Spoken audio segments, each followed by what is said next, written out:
Welcome to Unleash the Potential. This is another very special podcast. That's all we do is special. Special.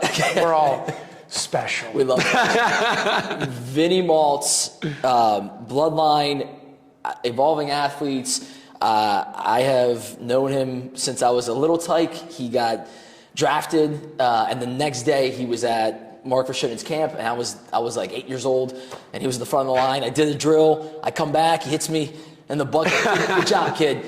And Vince, I'm so excited you're here, bro. Oh, yeah, I'm excited. We've done a few of these, but man, it's funny how, we're continuing to see the growth of everything that we're doing, and exactly. And it's just fun to have this journey going forward, and especially when you have people that you've been together throughout the whole thing, and obviously we did things differently, but at the same time, it's just been so much fun, watching each other's journey and that kind of thing. So, man, I'm just so pumped for you to be here. Yeah, that's awesome. And I appreciate you having me on. Yeah. And you're 100% spot on. It's having those people in your life that actually have watched you grow. Yeah. It's such an important aspect of the whole journey, because it's like most people, like we were just talking about earlier, and I know we'll get into, most people see snippets of you. Right. And that's the best part of having that relationship and knowing I know what kind of shit sandwiches you ate. Yep. You know what kind of shit sandwiches I ate. And that's such an important message, right? That so many people in our high performance industry don't see, understand, or relate to, right? Especially the young ones, right? Young families coming up have no clue what's in store. And all the candy that's around the corner. Well, I think, we have conversations all the time, right? So we go through other things. And I think one of the best parts, and we'll get into, some of the stuff that we were talking about. But I just going off of what you said there, it's, like you said, people see the snippets and they see, they don't realize what you actually go through, right? So and no offense to the young kids, all right? This is a learning, all right? But it's, the going through the process is hard, man. Right. The years and the things that you go through that so many people don't realize. Right. And, then they come, you'll have conversations with people. I know I've had conversations with people where they're just like, yeah, man, I really want to help you get to the next level. And I'm like, well, love that. You're 18, dude. I mean, listen, I'm not going to say you're not some you might be the next Mark Zuckerberg or whatever, right? But take your time and try to develop, get that stuff right. And I think it's tough for people because they want to jump to the success, right? But they miss that before you start working with the Blackhawks. There's a few things you need to figure out, right, before you can actually get there. Exactly. And to your point, right, that's one of the things why, conceptually, we always talk about language is my offense that we use with our players. Right. And where I came up with that understanding was fundamentally, when you have a conversation with somebody, you can tell really quick if they know their stuff or not. Right. And so, case in point, with our players, especially the ones that are in junior level or college level or pro level, we're always encouraging them, go have the conversation, but when you go in, have what you want to ask ready to go. Right? We'll use tone, target, and timing as our communication tool. And so the target is the words. And the reason why we use those words is we're playing tennis. You're going in using these words to see what you get back. Don't go in there with the intention of, I want something back or I want to hear something back. Go in with the intention of, I'm going to say these words and I just want to see how you respond and react to what I just said. Right. It's a very different interaction because what ends up happening is you've taken away the I'm waiting to say something to you factor, and it's more about let me hear what you have to pass on to me because I have an idea of what I'm thinking about right now. And now I want to see, are you thinking about that the same way or are you seeing it in a different light? And it's such an important exercise for our players through the years to go through because it's the aha moment of either A, oh yeah, my coach really knows what they're talking about. Right. Or B, my coach is an idiot. And not in a bad way, but it's they need to realize you're getting this specific style of training that's making you think deeper than the average person, even in the high performance industry. Most people don't want to really think deeply about their own thought process. Right. They love to think about somebody else's process. We all love to sit there and go, how can I fix you? The ultimate, I gotta fix you. Well, human being, the real answer is, have you fixed yourself first? Right. Before you have the ability to actually know how to fix others. Right. And so it's little things like that, right, of where you can tell when you talk to that kid and they turn around, you know, like, I don't want to. No, totally. It's so funny you say that, because it's, when people tell you, like, no, I'm going to fix you, this is what we're going to do, this is going to be this. Yeah. And the question is, do you understand this, like, you yourself as a leader, right? Mm-hmm. So whether, go down every industry, doesn't matter who it is, right? Exactly. 90% of the people in most industries, they learned some stuff in a book, right? They went through it, and which is, listen, and I'm not saying that going to school and all that stuff isn't important. That's not what I'm saying. 100%, but the problem is people come out, they learn some stuff in a book, right? Mm-hmm. But they don't understand how one concept connects with another concept. So yeah, like in a vacuum, this information, yes, that research makes sense when it's just down this road. Correct. But there's a bunch of other variables that play in on this.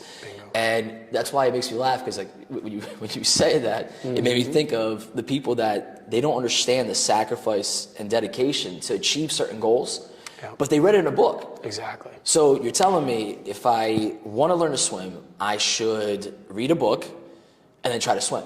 Correct. Yeah. No, and it's super challenging, right? Because the cultural system that we're all a part of leads you to believe that if I went and got the degree, or I went and got my doctorate, now I'm smart. I'm smart. So that means I can tell you things that I read somewhere, and these are the best practices, and I know what I'm talking about. Okay, hold on. You know what you read. Right. You know what you heard. That's very nice. But do you know what you feel to what your point, right? Like, and we've talked about so many times of, you know, when people ask about mindset, of what it is. At the core of mindset performance, in my interpretation, is think of it like a recipe. Right. So one of the first questions I'll always ask our players is, you know, what's your favorite sandwich? Right? Buffalo chicken, Italian, hoagie. Yeah, exactly. Right? And I'm like, perfect, buffalo chicken. I'm using mine, right? I love it. I love my buffalo chicken. Right? But I'll always point out, okay, give me the ingredients. And so they give you the ingredients, the chicken, the sauce, the blue cheese, the bread, tomatoes, onions, whatever, all that stuff. So now what ends up happening is when you pull together the ingredients, there's an interaction. There's a synergy that happens between that. Why did you pick buffalo chicken over every other sandwich you could have picked? Now let's talk about why that one over all the other flavors and all the other options available. Why did you pick that one? Now let's get into the nitty-gritty. But then another layer into that is, let's talk about the understanding of the quality of buffalo chicken. Because going to Tony's Deli around the corner, and man, they've got everything, just high quality buffalo chicken. Versus, the Subway's good, but it's not Tony's Deli buffalo chicken sandwich. And so the contrast of, there's a bunch of buffalo chickens running around out there, but they don't all taste the same. But they're not Tony's. Bingo. Bingo. And that's the part that in high performance we have trouble understanding, is just because you know how to make a buffalo chicken, you know the ingredients, that's very nice. But do you know how to go get the best ingredients? Do you know how to really optimize and synergize those? Because, oh, by the way, leader, there's also an Italian sub, there's a turkey sub, there's all these other subs that are out there, or sandwiches or meals, that do you have the ability to look at it and go, oh wait, there's a different synergy between how that tastes, how that tastes, how that tastes. Do you have that capacity? And that, unfortunately, school does not teach you. It does not teach you how to understand the nuances of uniqueness of a human being, what they grew up around, how they interpret information, stuff like that. That's not taught in school. No matter how you try to say, oh, yes, it is. No, it's not. Oh, I went to a college, a lot of diversity. It's very nice. It's very nice that you met some people that are not of your background. But what does that have to do with you leading and knowing how to teach another human being? It's nice that you hung out and now you understand what they came from. That's very nice. That's good. but there's this other level of, wait, I'm actually trying to transform you. Right. I'm actually trying to develop you. That's a whole different ballgame that a lot of leaders struggle to interpret and realize, like, that takes time to learn. Yeah. It takes time, right? And to your point, right, of how you're getting into it, of like, that's the part where, you know, when I look back on the history in the beginning, yeah, I had these ideas, right? When I started evolving athletes, 25 years old. Right. That's it, I know, this is, you know, development, I'm gonna talk, and back then I was already thinking mindset without knowing it was mindset, but I'm like, I'm gonna teach why we're doing these things in the gym. Why are we squatting, and why are we lunging, and why are we, you know, that's how I initially, start off. And it was all the why stuff, and I thought, yeah, that's all the stuff. Right. Well, 5 years later, 10 years later, 20 years later, realizing like, man, there's way more to this process than meets the eye of, well, here's why you're gonna lunge and here's why you're gonna squat. Like, no. Oh, you wanna go to this level? You wanna play at the highest levels? There's a game within the game, man, that has nothing to do with what you're doing in the gym or what you're doing on the ice or anywhere else. There's a much bigger play going on here of, you may be dealing with a human being that does not see what your value is. Right. Now, how do you navigate that? No, Vinny, one of the things I'll tell you, man, it's funny. People ask me all the time, or actually, one of my favorite things is when I hear people come in, they're like, yeah, I love what you guys do. Like, love your training, love what you guys do. Actually, my nephew does what you do. Oh, really? Exactly. He does exactly what you do. Exactly. And it's funny because it's like, like you to what you were saying there, right? Like, yes, there's what you do is you do exercises, right? But that's just the Italian sub that just had a bunch. You basically just took some stuff and you just threw it in there, right? That's if you're coming in and you're just doing exercises. If that's who you're working with, you're getting a McDonald's sub, right? Exactly. If you want to have the premier, elite, whatever words, because in the youth hockey league right now, premier is lower than elite, or elite's higher. It's a little confusing. There's words, words. Imagine those meetings, right? It's like, what are the words? What could be really good words to create this distinction? But they're all the same, but they're different words. They need to be. We have to be careful there, right? Because that's exactly. We don't want to upset people. Right, no upsetting. But that's the thing. It's like if that's all you're doing, right? Then you're missing like 98% of the puzzle. Because the puzzle isn't just that. Like some of the stuff that I know for me, people wonder why are you so big on hoodieing up, right? And aren't you scared that the kids are going to get this, that? First of all, there's a progression to that, right? But also it's just when you find that deeper gear in you where you just, and it's hard to teach, right? And it's hard to guide someone through. The person has to I can't teach it to you.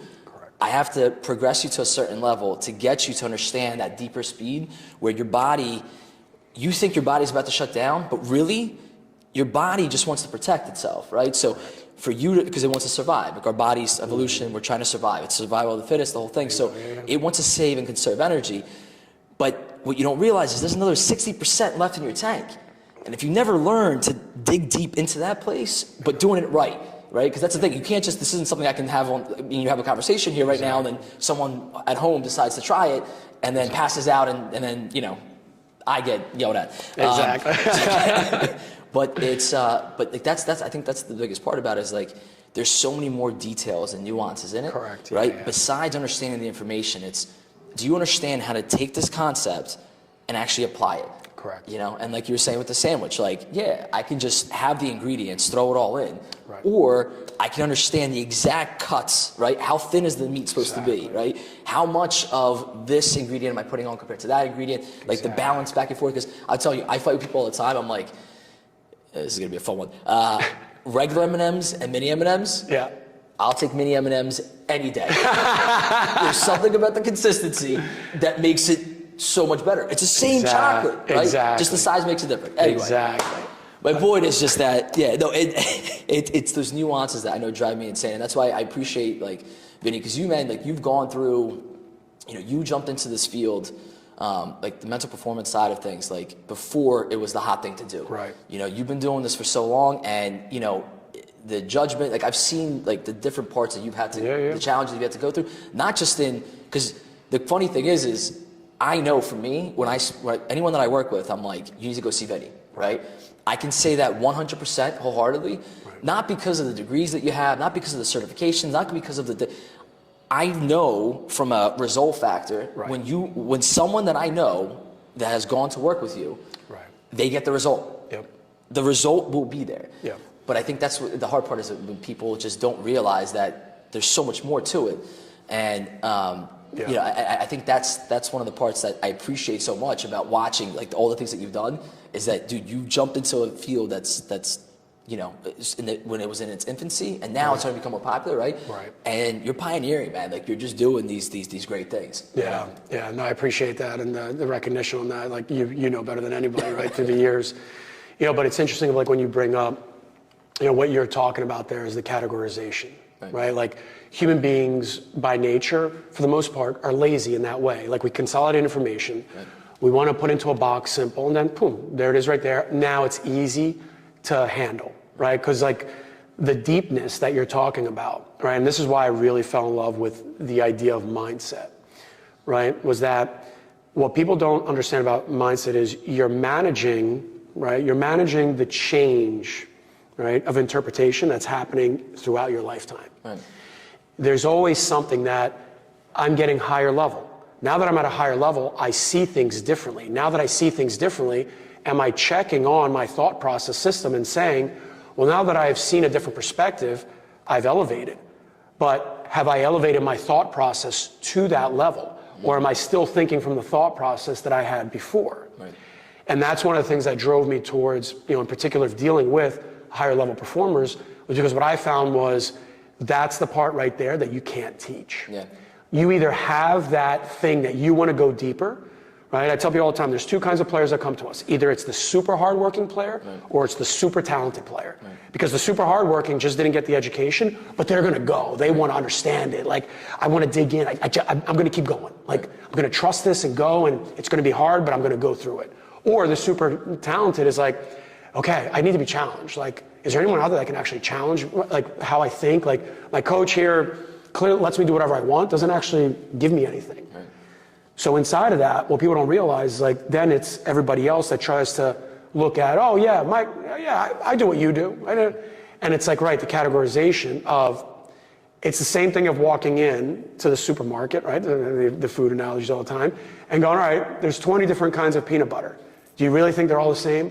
Why do you think that one costs $8? Isn't there a curiosity of like, why is that one $8 and every other one is $4? Like, really? Like, is it really that different?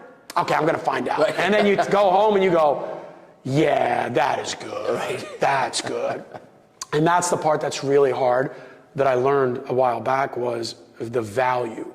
People really struggle to understand, you know what? There's value there. I can see it. And it's culturally, right? Like in hockey as an example, we can speak to that. Unfortunately with hockey, you know, in particular, there's a lot of people that think I can do it all. I can do that for you. Right. I remember once in Toronto talking to one of the owners of a team, and I was laughing. He was starting this academy, and we were talking, and he's, you know, speaking about this one coach in the area, and he's talking about the coach, and the coach's like, oh yeah, skills, oh yeah, I can do that. Oh, you need to go to the gym? Oh yeah, I can do that too. Oh yeah, mental work, oh yeah, I can do that. And this guy just, yeah, I can do it, I can do it all. And it's like, no, you can't. No, you can't. And unfortunately, in the culture, a lot of families, they don't know the different levels of the peanut butter that's on the shelf. Like they don't know how to deduce real value. Right? And you can feel there's a difference when you talk to certain people, and that's why language is my offense. Like I can sense when I talk to you, like you talk differently than this other person. I get that all the time of like, yeah, I talked to this person, and it was like, it was so obvious. And that's the part that's really tough for, especially at the youth level, is that, you know, you have so many samples of, well, this person sounds really good, and this person really believes, right? That you'll get a lot of that of like, this person, their conviction, they really believe they can help you. What they don't realize is, and I deal with this all the time, is like, do they believe they can help you, or are they playing the game of sales? They really want to sell you. Because there's a fundamental difference between the two. Because that's the one thing we've talked about many times, right? Like, why not put out who you're working with, doing all these things, right? Let people know that I don't need to. I don't care about that game. Right. I haven't had to play it ever. Right. And I deal with in business, right? It's marketing and all these different parts. They tell you, do it this way, and you got to get out there. And I'm like, I appreciate it. Right. It sounds good, but I've seen this works organically, right. and I'm good with that part. Right. But unfortunately, in the realm, people buy into somebody, I want you really badly. I want to get you, right? The coach in April is going to say everything to you to get you to sign that contract and be on that team. Yep. And then once September rolls around, what happened? Right.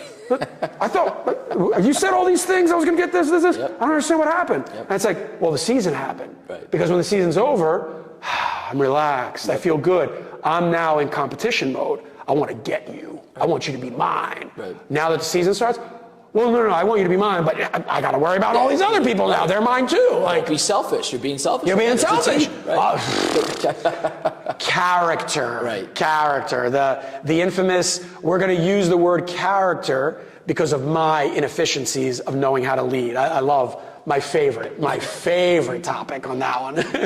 But, that's what's really hard for people to deduce is value. Right. Through the years, if I've noticed, that's what people don't do a good job of is figuring out, this might be, it's like I always laugh about the Tempur-Pedic, right? Years ago, we got the Tempur-Pedic. And people, how could you spend $5,000 on a bed and blah, blah, blah. And I sat there's this one person, I remember, and I'll never forget, the feeling inside that goes so wait a second, how much do you spend on your shitty ass car? Right. $25,000 that you're going to get 3-4 years on it, whatever it is, all that stuff. And you're going to sit here and judge me for spending $5,000 on a bed that I'm going to be in a third of my life, right. And you don't see the difference of value? Right. You realize that when you sleep, your body repairs itself. So you should probably get good. Yeah. But it's that same stuff, right? Of how people interpret a bed. Well, why would you spend that? It's like, think about it. Why wouldn't you? Think about it. What are you talking about? Right. And it's the same thing in our industry. People don't see the value of, you're going to spend on somebody like that because they're going to speed up your process. Right. They're going to get you to where you want to go significantly faster than if you just go try to figure it out on your own. And not saying you won't figure it out on your own, right. But over the next 10 years, do you want to do it over 10 years or do you want to do it over 2 or 3 years where now you have 7 years available to do more? Yeah, I think it's tough because there's so much information right now, right? You have AI, because listen, when it 100%. Comes to this stuff, you can just type in 100%. some stuff and you'll get a whole strong answer of this, that, whatever. Yep. And everyone fears AI and that kind of thing. And you and I have had this conversation. Don't get me wrong, there's definitely a factor there that's a little scary. But the benefits, right? Yep. You can have conversations and just play off.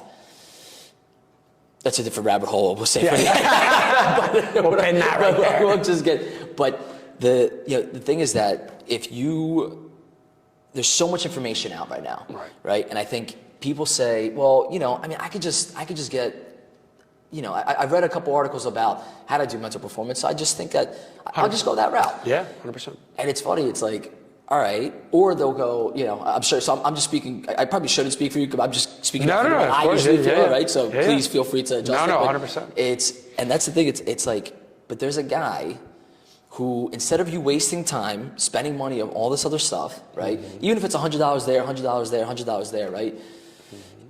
There's a person you can go to that knows what they're doing, has proven results, and listen, again, if I think that's the other part too, is you have to have chemistry with the person you're speaking to, right? 100%. Because I know for me, there's people who come in and I'm just I don't think I'm the right person for you. Bingo. And it's not because I don't like you, it's not that, it's just that what you're looking for. Exactly. I don't know that I can come through for you. Exactly. Right? And I'm sure. And that's a pro. Oh yeah. No, the interview process has gotten significantly better through the years, right? In the beginning, it's okay, I could help anybody, like any other coach. Right. And then as you mature in your process, you realize no, where you are in your process, whether it's you're too young in your process and you're not ready for what we do, right? Because there has to be a baseline.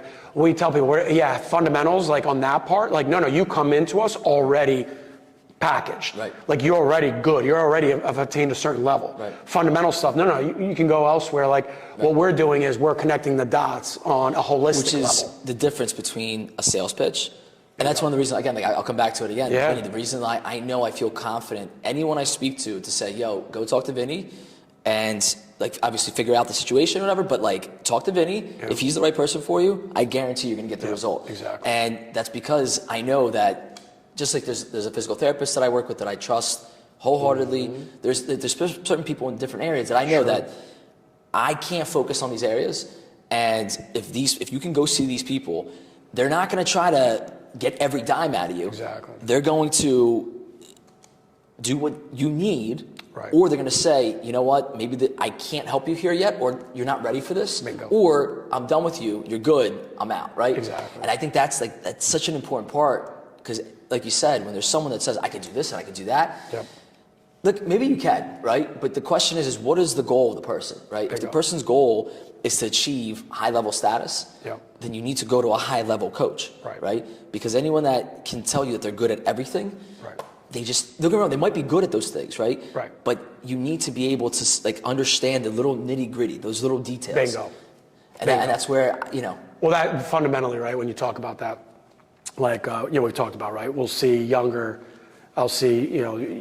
coaches online doing this stuff, and hey, do, mental performance, whatever it is, all that stuff. The issue that, I know from the interpretation of some of them, I look at their playing background. I see, okay, where is this person coming from of where they've played at? And so I see like, oh, okay, like haven't played high level consistently, whatever it is, all these things. I'll just do some science on that end, right? And just a little bit of research. But then I'll see the language that they're pushing can help you get to the NHL, can help you get D1, all this stuff. And it's like, well, wait a second. You're really young in your process right now, right? And you're saying you can get them there, and to your point, the nuances that are involved with the challenges that you're going to face along the way, potentially. How are you equipped to handle when a player is playing, let's say at a high level of juniors, higher than what you experienced for yourself personally, and they're dealing with a challenge where the coach just isn't being clear on their process. So here you are teaching all these, you got to breathe and you got to meditate or visualize, and you're teaching this process and all that stuff. But the social aspect that this player is dealing with is a real challenge. And I don't care how much you feed the traditional mental performance tools and exercises, it's not going to help guide this player to navigate something that is a very real constraint that they're dealing with on that end. That is way more important than visualizing, it goes to the top of the list because that's the person who controls your ice. So first and foremost, you've got to figure out, how am I having a better dialogue with this human being who actually is going to control what's going to happen to my career, my life, all that stuff. But no, we think it's the tools. And that's the lack of inexperience that happens, is if you haven't been there and you don't understand the nuances, the gray area, right? Like we talk about even in society, people are very stuck on black and white thinking, where the reality is of life, everything is gray. Everything is gray. Oh, you like small M&Ms and stuff? Well, it depends. For you, you're going to battle, right? Somebody else, mayo, ew. Me, mayo. Oh yeah, beautiful. Well, with wasabi mayo? Oh, come on. Wasabi mayo, right? And that's the hard part that people don't understand of the nuances, the gray area. That's the part that I am obsessed with inside of the field. But and to your point earlier, it's so funny how I remember talking to this one young guy, he was 22 in school, and he's like, hey, how can I do what you're doing? I'm like, okay, you want to know? And then bam, here we go. And so I take through, so here's what I played growing up, was involved in tier 1, whatever you want to call it, all those years. Then I went away to go play juniors, then get drafted, then I go play 9 years minors, then I go into coaching, open up my own facility, strength and conditioning, I did that. Then I'm coaching, I did that about 10 years. Then eventually I started my own thing, with the mindset stuff, got into that. I've been doing that now about 8 years, And he was like, wait, what? You could tell on the other side, he's like, oh, I didn't realize you did all that other stuff. I'm like, yeah, I coached. And I coached at all the different levels. And I was assistant, head coach. I was coaching the top teams in the off season. I was coaching the top players, doing select stuff. So like my sampling of coaching, of what I was around and what I was able to be influenced by, shaped what you hear now has taken 30 years to build. Like, I didn't just come out. Did I have a natural disposition for teaching? 100%. I recognized that in my early 20s. I'm like, yeah, I can teach and coach. But was I ready to pass on what I understand now and really get you to like quickly navigate the gray area the way I can now? Not even close. Not even close. But I believed I could. And, you know, to the point earlier, what I made about like, it was the work ethic and the passion of, no, I know I can do it, that drove me there. But to say that it's the same as somebody else is ridiculous, because it's like the passion will keep driving you, but the experience, it's going to take a long time. It's going to take and again, infinite game. We talk about this all the time, right? The one thing that I realized, you know, about 4 or 5 years ago was, I'm in this for life. I love it. I'm in it for life. So now when I look at it, I'm in it for life. I'm like, oh, cool. Like, I had an awesome conversation, probably Vinny Smith, right, with the goals. Had an awesome conversation with him about this. Of like, he's like, if when I'm 60 years old and I've impacted the game, I'm happy. And it just made my heart burst, because I'm like, I feel you, bro. I know exactly what you're talking about, of like, I'm here till 60s, 70s.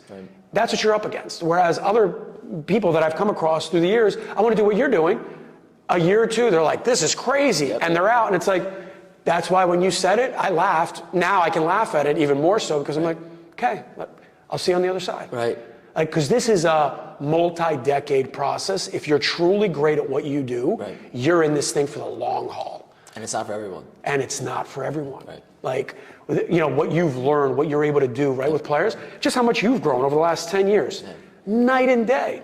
Night and day from where you once were. But that happened because you've been on the ground, boots on the ground. You've been learning, you've been experiencing, realizing, not learning from some book and then regurgitating, or learning from somebody else online that said it. 30 seconds later, I'm creating a video acting like I'm saying it. That's the danger of what I see with social media, is you can see, again, you can feel who's real and who's not, right? Like, it's like, you can sense it, but it's so easy to turn around and take somebody else's stuff and then bam, put it out as your own, and now you look like an expert, and it's like, oof, what a different game that is. Well, I think that's the other thing too, is that people talk about what's the hot thing right now, and actually, we had a meeting the other day, the guys and I, you know, there's every 5 years in every area, right, has like, there's a hot thing at the moment, right? There's like that. So we were just kind of getting into that, and I think that's the hard part, is that everyone starts grabbing on to it, right? And now I'm sitting there, I'm like, dude, I've been doing this for like 10 plus years. Like, that stuff, all that stuff, I've been doing all of that. You just started on that, right? But now you're the expert because you decided to market it. And coming back to listen, like, I think the business side of it's extremely important. But like you said, it's very easy to quickly have a conversation with someone and see, like, is this the real deal? Or is this person just very good at business? But I think, kind of jump into that a little bit too, I think, Vinny, like, one of the things, man, that I would love to kind of touch on is, you know, you had this, again, like you said, long journey, right? I know this is a hard transition real quick, but I really want to get this out. You know, I think, so there's athletes that, you know, so there's guys that I work with that in the junior realm that are studs on the team, right? And they're studs to the point where, like, they think they're above the rest of the players, right? They don't need to do this because, you know, goals aren't scored in the gym, or don't pull-ups, and you know, or they go down the line of different things that the top players on the team get away with. 100%. And I'll grab these guys, I'll pull them aside, and I'm like, hey, what's your goal? What's your vision? Like, where are you looking to go? I know right now you're killing it. That's awesome, right? Where are you looking to go? And they're like, NHL, like that. I'm like, okay. D1, like whatever they say. I'm like, you understand that, like, you're here, and on this team, you're doing well. You're a higher level player, but there's like, you need to go. You still need to move forward, and until you achieve that final destination, you don't get to chill. I mean, or here's the thing, you can chill, but the difference is that, like, there's other people that are working their asses off, way more talented than you, right? And they're doing this basic stuff. And if you're not doing it, enjoy it while it lasts, Right. because you're not going to get to where you're going to be. 100%. And I'll have this conversation, and for some of the guys it clicks, other guys it doesn't click. And, you know, I kind of transitioning this a little bit, because this is... I love this topic, yeah. So, like, for you, Vin, like, you know, people, you know, conversations that I've had with people when you got the Blackhawks gig, right? Yep. All the work that you did, and you achieved this high level, right? Like, in every way.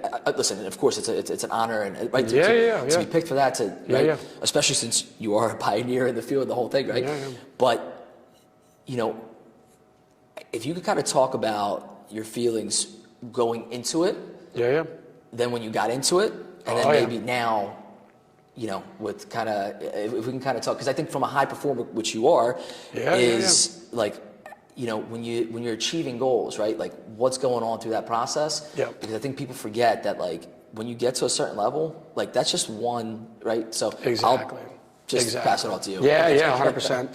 No, what's like, you know, what's really, and let me preface it, right, by like what you're talking about there, is that what you find with a lot of these players today, right? Like, I'll speak from personal experience. The reason I've been able to do what I do is because I failed way more than I succeeded. Way more. Punched in the mouth, get back up, punch in the mouth again, get back up, punch in the mouth again, get back up, fired, cut, all that stuff, over and over and over again. And my natural disposition is a fighter, right? So from day one, you know, I was the outlier, right? November 30th birthday, and starting off in hockey.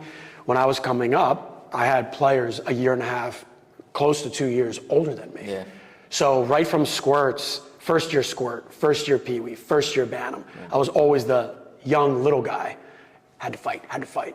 So that carried on, right? And then, you know, first generation family and all these different things. So that fighter piece always in there, right? And so as time went on and going through all these different levels and stages, one thing that realized was the leadership aspect, right? Was like how much I learned about leadership and the reality of, you know, there's people out there that we're dealing with in leadership that have an automatic authority bias. I'm the leader. I'm automatically have power over you. Boom, done. I didn't have to earn it, right? Like, it's always like, I remember working with one organization where there was literally two different camps. There was the, we're a top 5 team in the nation, but we have to keep developing and making this thing better and developing human beings. The other side was, what are you talking about? Spend the owner's money. He doesn't give a shit. Spend his money. Like, we'll do whatever we need to do and we'll win, blah, blah, blah. You're not wrong, but you're also not right. As a human being, as a leader, like, that's ridiculous. So difference of philosophy, right? That gets going. But that's the one thing that I learned through the years of that, getting over leadership and those types of people. So, you know, moving it forward, is that all those years were preparing me, right? For when, wow, NHL comes calling, right? And in the beginning, it was a very weird feeling for me personally, because I wanted, like, I felt this sense of gratitude of finally made it. Yeah. This dream as a child to make it, right, to the NHL. And it sits there, and it was this weird feeling, because it was like, for 3 months, I remember literally, after, you know, get hired and going to bed and just sitting there and like feeling this like sense of gratitude every night. This is amazing. I can't believe I got this opportunity. Thank you, God, like all this stuff, right? And I'll never forget that it was like this weird, like, almost like I have to feel that. And I have to feel that gratitude, because it's like what I was told I'm supposed to feel. Right. It was like a really weird, like, and I recognized it later based off the experience, where it was like, wow, this is awesome. But what I didn't realize at the time, that what I was going through, was I wanted to be, as a player, that was the dream. Yeah. Not as a coach. So it got murky during that time. It got really weird, because it was like, as a player, I wanted that dream. Right. Not as a coach. I never sat and thought of it I never took the time to really sit back and go, as a coach, is that the dream? Is that really what I want? Right. I just took from player to, oh, coach, of course, it's the same dream. And it wasn't. Right. It wasn't. And so then when it happened, and it's like, oh, amazing. Dude, that's deep. Yeah, it was a really weird, like, whoa, like, to come back on, right? And what was cool about then, you know, as it got going and the process got going, you know, I dealt with some amazing people, right? And then I also dealt with some people that had no clue. Right. And that's the part that got interesting about the whole process, was here you are thinking it's the NHL. Everyone's the best of the best. Yeah. This is what it is. You're surrounded by the best of the best. Right. And then you realize quick, you're like, no, this is the same as everywhere else in life. Right. Some people are incredible, and if you're attached to them, you're lucky. Right.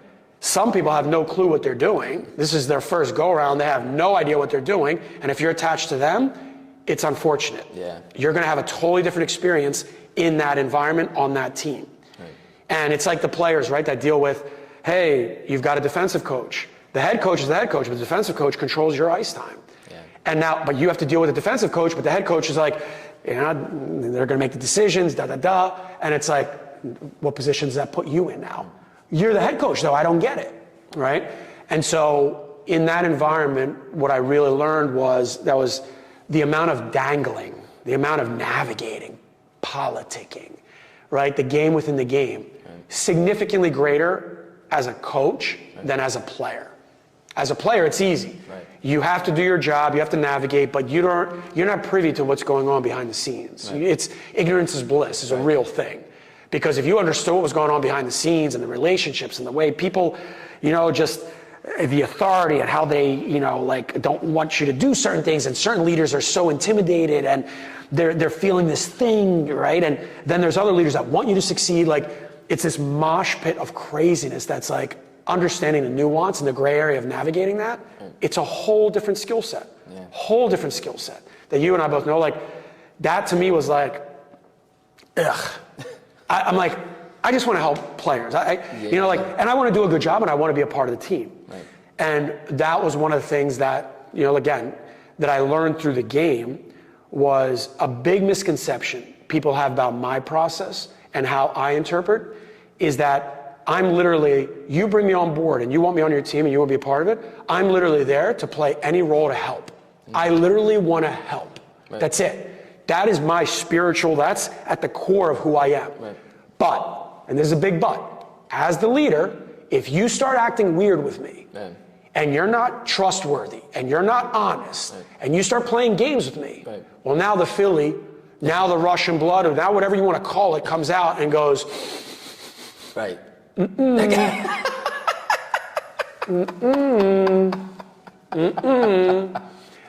that is spiritually very hard to manage, which is a lot of play. Like, you know, in the field, we try to manage it based off of, I'm going to think my way through it.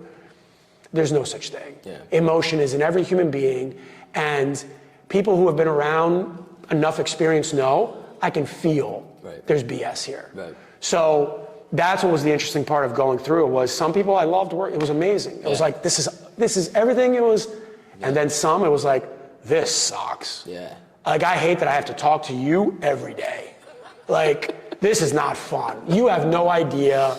You have no idea how to utilize me. Like, you're clueless. And here I am, because you're the leader, I have to listen to you. And what choice do I have? Right. Like, the way you're manipulating things, the way you're saying things. And like, that's the part where I realized, where I grew through the process was, oh, the next time I'm in that situation where a professional team comes and says, hey, we have an offer for you. Hold on. I now understand better. Wait, I'm going to interview you as much as you interview me. And that was a really cool experience to go through that a lot of people don't understand and realize. Like, oh, this D1 school wants me, right? The kids all the time. Yes. And I dealt with this a lot with our 15, 16-year-old players. Of like, harness it back. Hold on. And when you're 15, forget it. You're not harnessing that energy back. And the only reason I'd say it is just to make sure they understood that later on when you decommit, we remember this conversation. Right. That's the only reason why I'm saying it right now, is because I want you to remember, hey, remember we talked about that years ago. Right. What we don't do is, we give too much of this authority, this power over our process. we think they have the answers. We think they're so much smarter and better, or whatever it is that, right, that doubt that we have inside of our own process. Where that's what I've learned, you have to be very careful of who you give that energy to.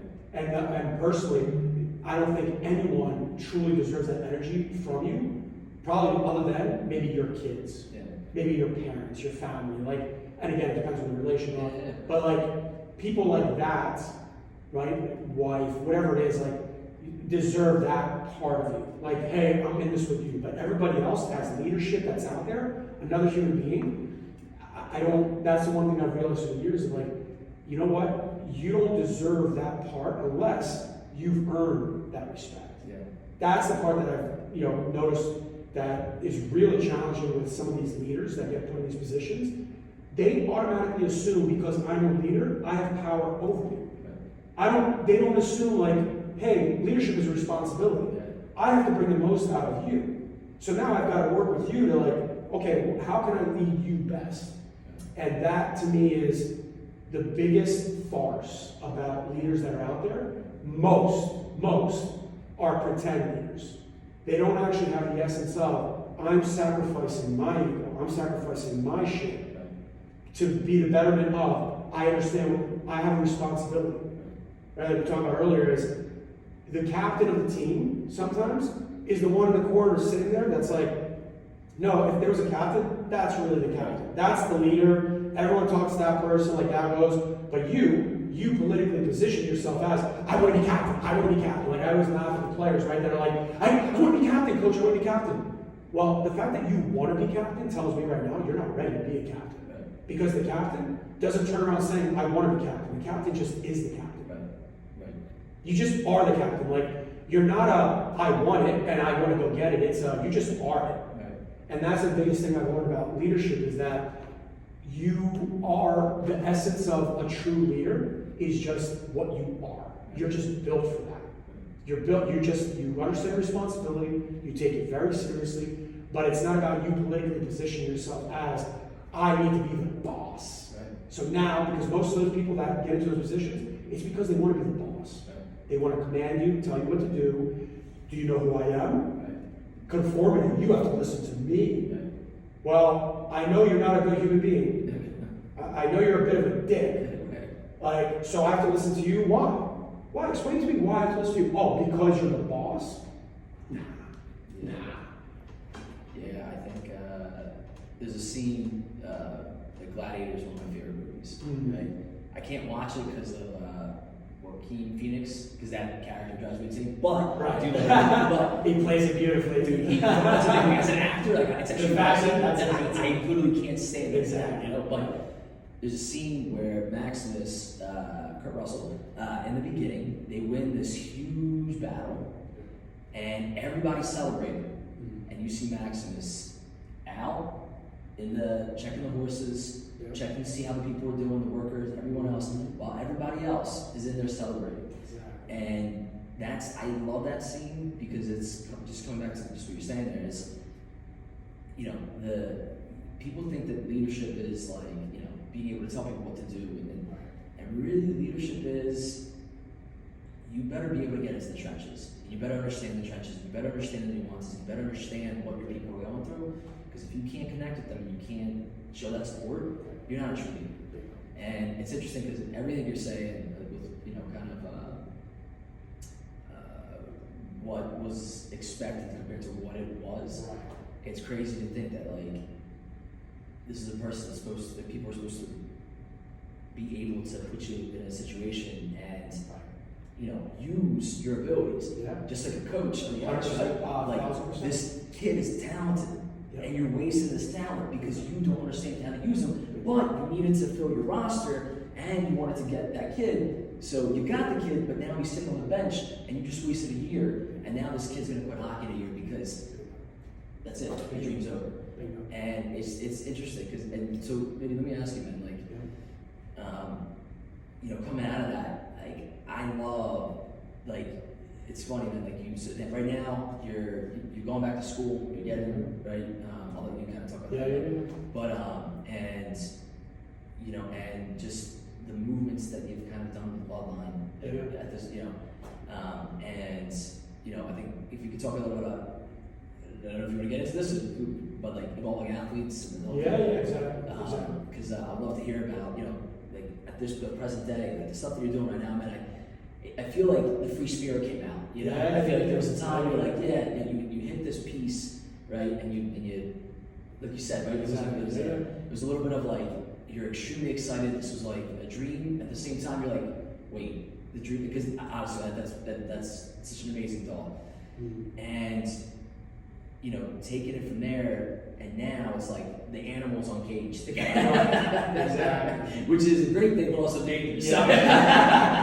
It's the irony of what you just said, right? Of like maturity, right? Like there's no doubt about it. When the time comes, if there's a reason to, I've definitely found using, raise my words, not my voice. Yeah. Right? Like that's the biggest thing of where I've grown through the process as a leader, is realizing that, okay, I have to be able to articulate more clearly, and I have to be the one to stay cool, because we live in a world that people are emotionally nervous, uncertain, what's going to happen. And so that's where a lot of the transition has happened, and where realizing through the whole process, I've got to get better at being able to elevate. And to your point, the reason I went back to school is because what I recognized is that if I don't go get this done, then what's going to end up happening is there's a whole section of people of authority who are, whether it's doctors, masters, licensed, all this stuff, who can easily offset, right, my reputation by simply saying, oh, he doesn't have a piece of paper. It's that simple. Like, it's like, that's human beings. That's the logic of black and white thinking of, there are some people that literally can turn around and can just do that instantly because, well, I'm a doctor. Right. Well, just because you're a doctor doesn't mean you're smart. Right? Like we talk about the idea of intellectual versus intelligence. Yeah. Some doctors are just intellectual, but intelligence and how to actually use it, not so much, right? And it's so understanding, and there's some plenty of amazing doctors. Yeah. But the point being is that I realized that going back to school, go get the licensing done because it's a safety thing. It's an opportunity thing, right? By having that, now I open up the door to so much more opportunity available that I was limited to before because, well, you don't have that, right? And so a big reason, that really was a driver was that part of, okay, let me become safer for people. But then from an investment standpoint, it hit me, I'm like, so wait a second. So you go and you guys think like, okay, you can go to your school, do all that stuff.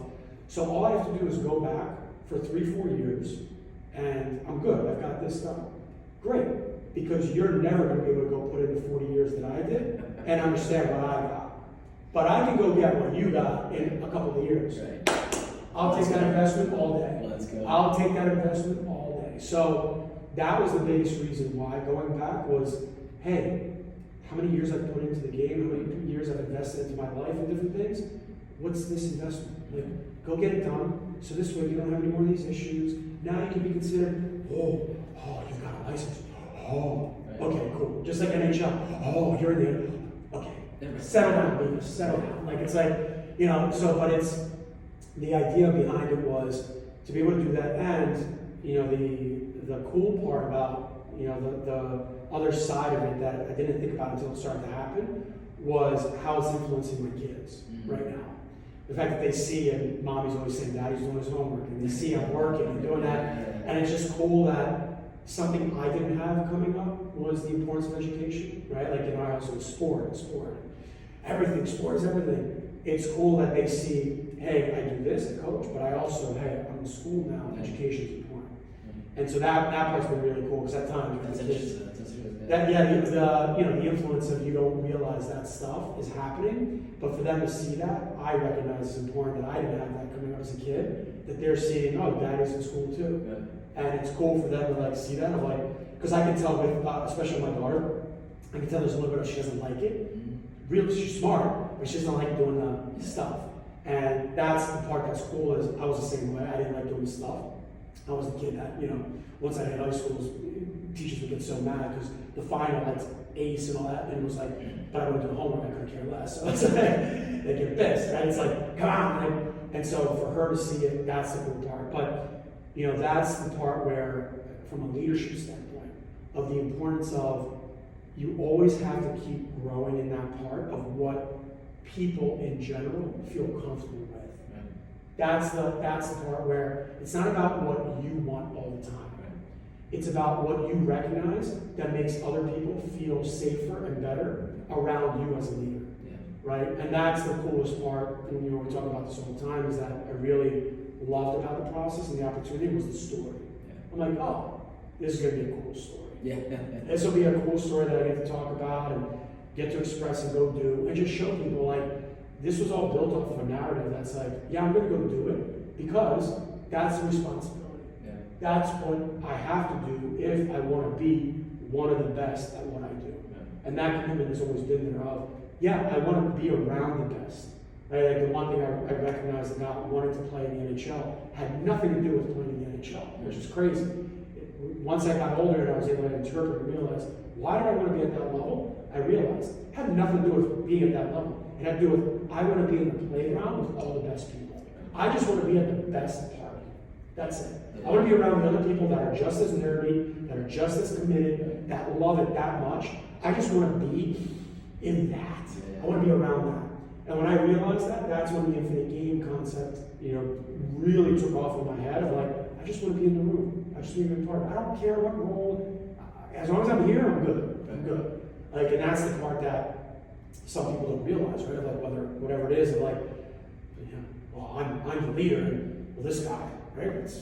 I feel like you might come in and you might threaten my job, and it's like that's your shit, not mine. Right. I'm not here to threaten anything. Like that's in your interpretation. Me being me has nothing to do with you being you and thinking like the whole world's a threat to you. That's your shit. And so that's the part of where, as a leader, and that's what have evolved with Evolving Athletes. And so Evolving Athletes was our original parent company when I first started laying out. So what people don't know is Bloodline Hockey is just a program. So eventually, Bloodline Hockey just became, for hockey players, we're going to do mindset, performance. But Evolving Athletes it's the same program just for the general athlete, the general entrepreneur. It's basically taking the concepts that hockey taught me and now being able to infuse them and take them out and say, here's the generalized universal principles that it's not just a hockey thing. I can use this. We have soccer players working with wrestlers, surfers. I've had some cool experiences with that where I'm just using the same concepts. I don't know the language of their sport. They're teaching me that, which is always cool. But the general concept of how to handle being a high level, it's the same. It changes, right? At that level, it's not about the intricacies of the sport language, because by then they have it, they know. It's more about the navigating of, I'm now at that level. And so the evolution of where I am now with the process and what I've learned through understanding the mindset is much more about leadership. It's about the leadership, character, and mindset. Right? So the character part that I realized was how much people get infatuated with character. Oh, you gotta have passion. Right? You gotta be adaptable. You gotta work hard. Duh. Those are all a given. Like, why are we putting a word towards something that's just a given? But passion, if I'm around somebody that believes in me, and I'm around somebody that doesn't believe in me, passion around somebody that believes in me, really passion, really cares, awesome. Passion around somebody that doesn't believe in me, very angry, just doesn't get it, The interpretation, the same energy, passion, changes interpretation depending on the human being I'm being led by. And that's the one thing that I realized with the process of mindset and character and leadership is, and why I actually went in school, I'm doing with my undergrad is social psychology. Because I became obsessed with how much of this is actually the tools that you need individually to navigate what's going on versus the leader that you're dealing with is making this thing 10 times harder than it has to be. Right? Like in mental performance, there's go visualize, do breathing, reset, all that stuff. All useful in a specific kind of context of performance when you're in it. But if you're playing for a leader, there's a big but. if you're in a social climate where they're not feeding you that they believe in you, that they have your best interest at heart, all that stuff, all those tools mean nothing. They mean nothing. If you genuinely love me, believe in me, and all that, and you have that offsets so much. So much. We were talking about, right, when the Phillies, the Trey, what was it, Trey? Turner, right? When that all went down, surrounded by an unbelievable staff of people. Unbelievable staff of people. But here we go, the fans, what they did, the social, what they created to jumpstart that, no professional was able to do that. It's surrounded by amazing professionals. Wasn't able to unlock that the way the fans unlocked that for him. And that's the part that we miss, that now in the transformation is more about the leadership aspect of it, of how are we recognizing who belongs in leadership, who actually is leading, why do we put them there, and really getting to the source of questioning our decisions of who we put in those positions. Because that's a big part that we don't recognize. Number one, it's okay to put somebody that might not be ready. That's okay. But are we then giving the support needed for that person that we know is not ready, and not allowing everything to happen and unfold and go, well, we knew they weren't ready. Well, if you knew they weren't ready, that's the cop-out that I can't stand about the corporate environment. Is that you have your silos, and then you can sit there and say, well, yeah, you were supposed to fire. It's an easy for the leader to protect themselves and say, yeah, okay, I'm protected, my job's fine. Yeah, you just didn't do yours. Well, can you be clear on how I didn't do mine? Well, no, I can't. That's bullshit. So wait a second, I did a good job, I didn't do a good job, but you can't tell me why I didn't do a good job? No, I can't. I don't have the time to do that. What? And I see that, and I hear these stories a ton, right? Case in point with coaches. I'll always say to the player, go in and ask specifically, hey coach, you keep saying that I'm not doing a good job going in and digging out the puck in the corner. Can you give me examples? Can you show me on video what you mean? Right. I don't have time for that. Yeah. Come to my office and Wednesday's practice and we'll review. Did they review? No. No, they just said, hey, another time, because they know. Yeah. They'll tell you this to get rid of you, but they don't actually have something of substance to show you. And that to me now is where the next phase comes in, and that I learned through the mindset journey, because we're so focused on language and articulating and understanding very clear, because in your head, if you're not clear, there's no way you can help another human being be clear. So it's about that now, of leadership, of where are we holding leaders accountable to, you're the one who lead, you're the one who has the responsibility. Are you adjusting and adapting to people versus are you just trying to be the boss? Well, I'm the boss. Listen to me because I said so. It's just such a crock of shit. Yeah. It just truly is in the world that we don't talk more about that fact, that we put people in positions, we chose to put them there in that position, but then we don't choose to hold them accountable in a healthy and useful way. Okay, we put you here, you weren't ready, that's okay. Well, why do we believe you weren't ready? Can we help you understand the skill set that you need to understand? Are you open to that? Do you want to change that part of you? Because most people, what I found is if you sit down with them and have a normal, calm, decent conversation and explain exactly why there's an issue, most people are very receptive. It's when you're not clear and you're very wishy-washy that most human beings are like, I don't know. And then we expect, see how you look at the character. And it's like, but I don't know what you're talking about. What do you mean? I have no idea what you're saying right now, and it's on me. You suck at communication. You're the leader. You're the one above me that's telling me now, you're not clear.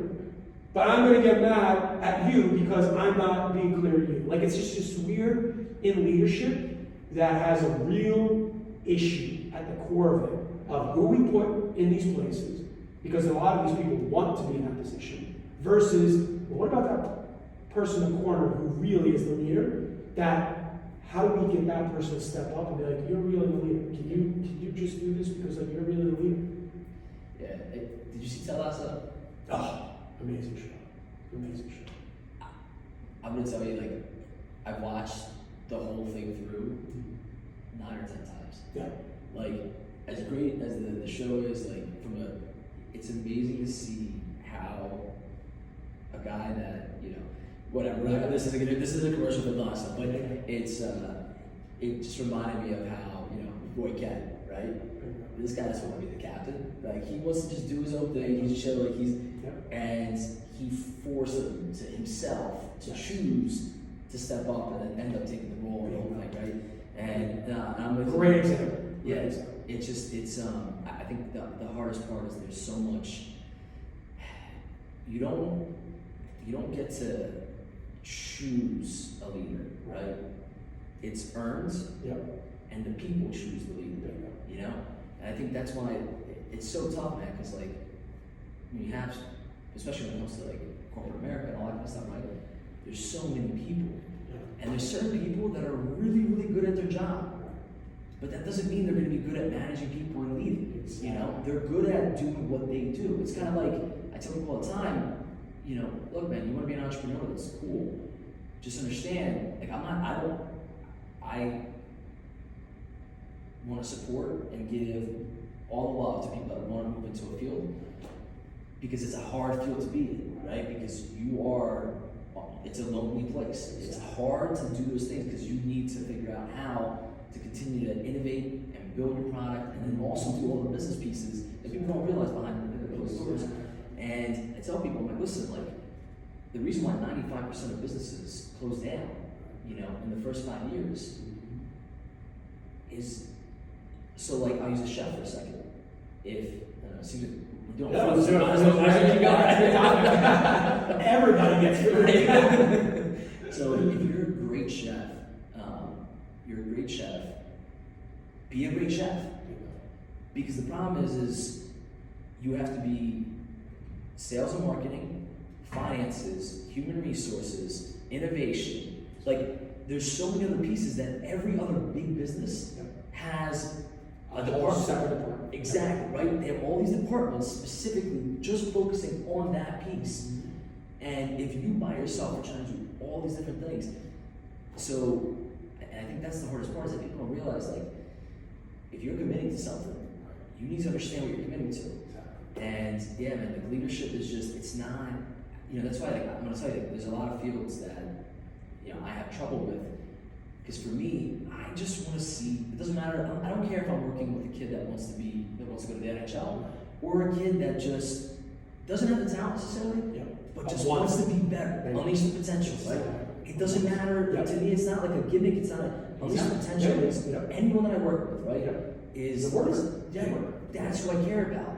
But the hard part is when you're in, so like the hockey of the show, I hate to say it this way, but it is like, there's so many money grabs, there's so much stuff out there where kids are just getting, it's a waste. And to me, like, I don't want to be a part of that mix. And, but it's a hard part as a leader, right? Because you're looking to continue to grow and do different pieces of that. But at the same time, there's other people affected. Even if you're an independent, right? There's still the corporate that's going to affect that side of it. 100%.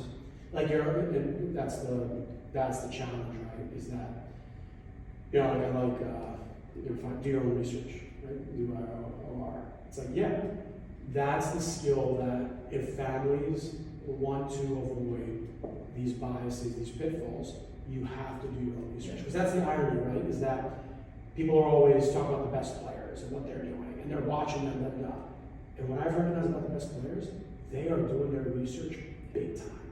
They're digging in and out, making sure who's the coach, okay, how is this, what's the schedule going to look like. They are very meticulous to make sure before I send you my kid, I want to know what this is all about. Versus other parents, you guys are number 10 in the country? I'm coming. Yeah, but how's that apply?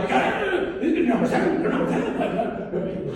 What number are you going to be? I'm going to be a part of number 10. And it's like, oh my God, like you don't get it. And to your point, there's so much noise in today's world that the biggest skill that you have to learn, and again, from a leadership standpoint, you have to become your own leader. You have to learn how to do your own research. Right? It's a real thing now of interpreting information. What does it mean? What sources it come from? And that skill in today's game now, because now you can teach skill and ability to become better physically. We've got so much figured out. Like, we've got so much feedback. It's either you want to do it or you don't, right? That's a different animal. Like, how much better you want to get, that's another level. That's another nuance, right?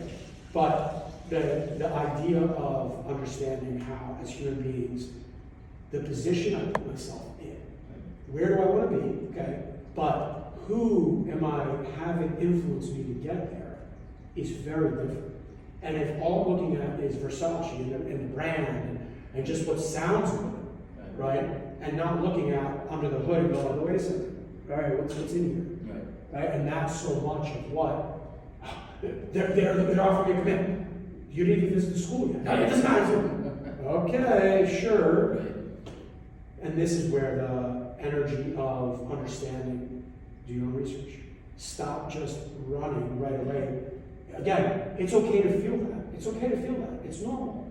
Wow, it's amazing. That feels good. It's okay. Feel the feelings, but principles over feelings. Do you have principles that are like, it's cool to feel that excitement, but hold on, let me do my research first. I know myself. I know how I am. I'm getting excited. That's okay. I like that. I feel that excitement, but hold on. Let's make sure first. I've got to interview you. I've got to do a process because I just know I've got to avoid my shit. I got to avoid how I get. I get a little too excited. My wife knows how I get. She knows, all right, we got to ask questions, But that's the part in today's world is that, yes, there's a lot of noise and there's a lot of options. There's a lot of options. But to decipher through, that responsibility is on you as an individual to understand what you want. And then, okay, let me go find who I truly believe can get me there. Who do I truly not?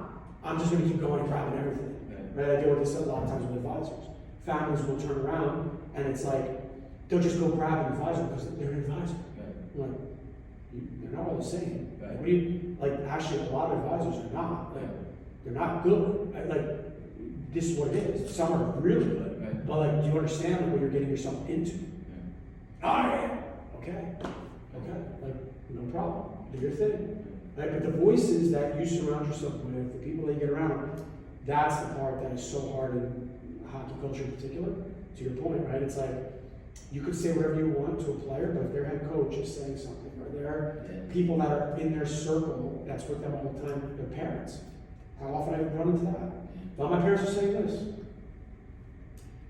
I have nothing to say to that. Yeah. When you're 16, I can't say that. When you're 19, I'm going to have something different to say to you. Right.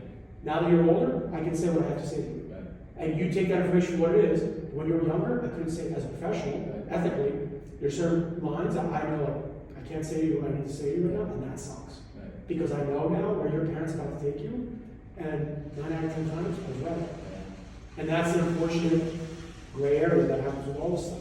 But that's why doing your own research and knowing who you're surrounded by, it's such a, more importance than people give it credit for.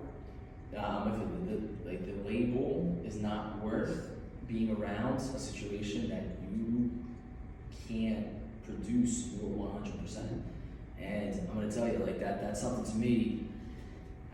You're telling me it's a top 10 team, that's great. But what is my experience going to be? What is my job going to be? What is this going to happen? How is this going to affect my development? Right? It's that's the stuff that really matters. And it's, like you said, unfortunately, people they think about that before they think about, it's about you. Isn't life about you getting better and stepping up? Or is it about you, being placed in a situation where you're achieving greatness, right?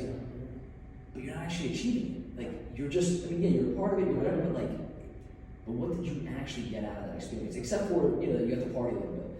I always laugh, because to me it's just everybody wants to get married and have a wedding, what the divorce rate is like. Right? It's so it's how much money did you spend on that? Exactly. Okay, and then that's over. Okay, that's nice.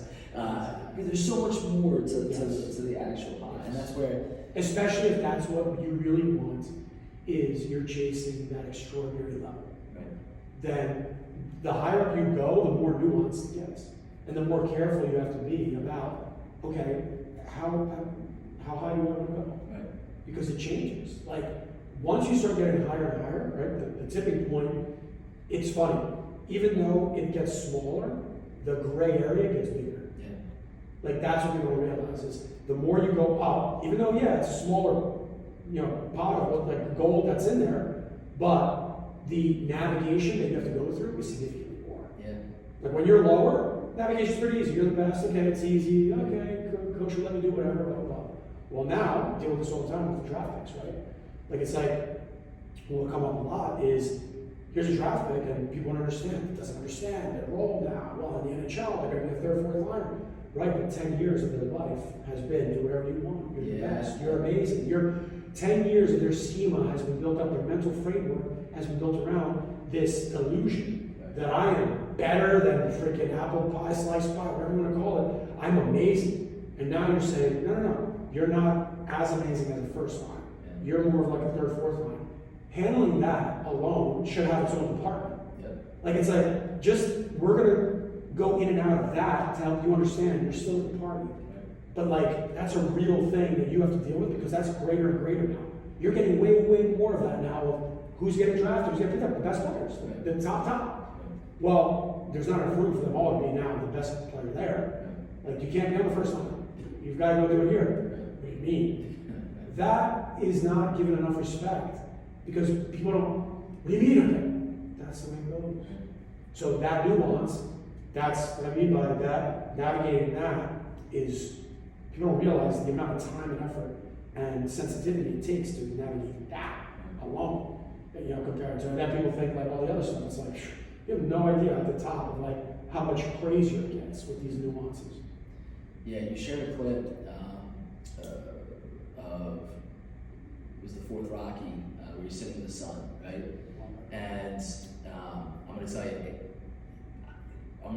that clip, him, Sylvester Stallone, right, talking about Rocky, but Sylvester Stallone talking about, you're in situations and you only find out how you're going to react if you've been punched in the mouth, right? And, in that clip he talks about, I'm in the ring and his son asks him, what, do you ever get scared, right? Yeah. And he's like, sometimes I just hope that like they just hit me and it just puts me out and it's over. And then there's this other side, right, that says, nah. And I think I'm going to tell you that is something that you find out with people. It's like I tell people with self-defense. People are like, well, I took a self-defense class and watch this move I can do, right? Or wait till the adrenaline kicks in. Yeah. We'll see. Or wait when someone actually hits you exactly. and you go red, exactly. right? Can you control your emotions? Can you take a breath and use the teachings that you've had? But the only way you know how you are under that pressure is if you felt it. And I think that's coming back to just what you were saying is the kid that's been told you're a superstar. You only know, because maybe the kid is extremely talented, right? But until they go from youth into, let's say, juniors, when it's like now everybody was told they're a superstar, can you deal with, maybe you're not the superstar this year, can you deal with what you need to do to get back to superstar level? Or do you die under that? Exactly. And I think that's the hardest part that kids don't get that development. No. They don't know how to react to that. They don't feel that pressure. And that's where, it's a tough. It's tough because now, especially in the hockey culture, with so many wealthy families, what are they doing? They're buying their way through to make sure you've got the best coaches, the best everything. But what you couldn't replicate was the adversity. Yeah. You didn't offer the adversity. Right. You didn't offer the part where it's like, oh, along the way, now what? Right. Challenges. Well, the other kids, over 10 years, challenge, figure it out, get better. Challenge, figure it out, get better. Challenge, figure it out, get better. No challenges, now challenges. Well, if I never had challenges all those years, and now I have challenges, good luck. Yeah. Good luck lifting 350 pounds when you've never lifted 200 pounds. Right. When you've never lifted 150 pounds. Right. Now you want to lift 350. Right. And that's the challenge, right? Like that's the rate that people don't realize. Once you get to juniors or higher, you're now lifting like it's like a significant amount of weight. Right. And if there's no room available to understand how to deal with the tension, how to deal with, okay, how do I balance this out? If there's no space, there's no recognition of how it works. Just like somebody that goes in and goes 100 pounds, 150, you recognize I kept getting stronger. I can handle this. I've got the confidence to do it. I can do it. That's adversity 101. Like, if you've never had it, how are you gonna do it? Yeah. And unfortunately, there's a lot of kids that have never dealt with it like that. Like that. And the ones who have, they're the ones, they'll figure it out. Vinny, how do we fix these problems? Like, how do we get out of this? I don't know how to fix them all. Everyone has business. Vinny, man, listen, Yeah. you and I can go back and forth exactly. for hours. Like, I would love to finish off today, if this works for you. Phillies play Diamondbacks tonight. Who's going to win? Phillies. Let's go! I'm gonna take care of this. Yeah, they better. They better. I was so. Harper's gonna rip it up. Yeah. Just like, here we go. It's there's no way. MVP stepping up. There's no way. But no, Vinny, listen, man, thank you so much for that. Yeah. No, this was always, man. This is great. Yeah, but till next time.